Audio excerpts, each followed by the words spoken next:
There you go, I got my sled secured so it won't blow away or get buried. I brought a little luxury item here. Laying in that snow is getting my legs so cold. This is nice. Melting snow is such a pain. It'll probably take me 45 minutes to get this snow melted and up to a boil. Put that in the pot first. Just got a weather alert on my phone. It's supposed to be a blizzard warning tonight.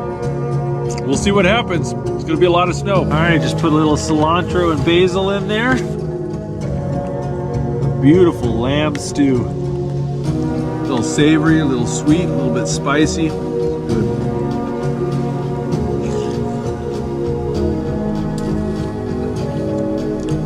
Got a little cherry pie for dessert. Warm pie on a cold day.